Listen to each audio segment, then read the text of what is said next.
சென்னை திருவான்மியூர் கலாஷேத்ரா பாலியல் குற்றச்சாட்டில் முன்னாள் ஆசிரியர் தற்போது கைது செய்யப்பட்டிருக்கிறார். கூடுதல் விவரங்களை வழங்குவதற்காக செய்தியாளர் ஆனந்தன் இணைந்திருக்கிறார். ஆனந்தன், கிட்டத்தட்ட 15 ஆண்டுகளுக்கு பிறகு முன்னாள் ஆசிரியர் கைது செய்யப்பட்டிருக்கிறார். இதன் பின்னணி என்ன? சக்தி, இந்த சம்பவம் ஒரு பரபரப்பை ஏற்படுத்தியிருக்கிறது.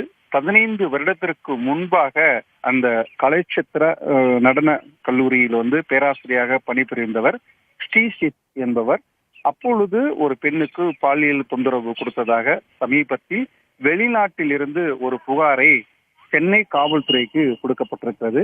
அந்த புகாரின் அடிப்படையில சென்னை காவல்துறை விசாரணையை மேற்கொண்டது. குறிப்பாக திருவான்மியூர் மற்றும் அடையாறு சம்பந்தப்பட்டு இருக்கக்கூடிய பகுதியில் கவனித்து வரும் அனைத்து மகளிர் காவல் நிலையத்தில் இந்த புகார் குறித்து விசாரணை மேற்கொள்ளப்பட்டது. இந்த விசாரணையில் புகார் கொடுத்த பெண்ணிடம் வீடியோ கான்பரன்ஸ் மூலமாக விசாரணையை மேற்கொண்டு அந்த குற்றச்சாட்டு குறித்து விசாரணையை காவல்துறையானது தீவிரப்படுத்தியது. விசாரணையில் இந்த பாலியல் தொந்தரவு கொடுத்தது உறுதி செய்யப்பட்டதன் அடிப்படையில 15 வருடத்திற்கு முன்பு சம்பவத்தை மையமாக வைத்து விசாரணை மேற்கொண்டது. அந்த சம்பவம் உறுதியானதை அடுத்து காவல்துறையானது நடன பேராசிரியர் அவர்களை தற்போது கைது செய்யப்பட்டிருப்பதாகவும் காவல்துறை தகவல்கள். நேற்று அவரை நீதிமன்றத்தில் ஆஜர்படுத்தி சிறையில் அடைக்கப்பட்டிருப்பது குறிப்பிடத்தக்கதாக பார்க்கப்படுகிறது. சக்தி,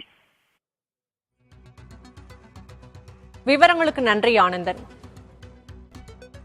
சென்னை திருவான்மியூர் கலாஷேத்ரா பாலியல் வன்கொடுமை புகாரில் முன்னாள் ஆசிரியர் 15 ஆண்டுகளுக்கு பிறகு தற்போது கைது செய்யப்பட்டிருக்கிறார்.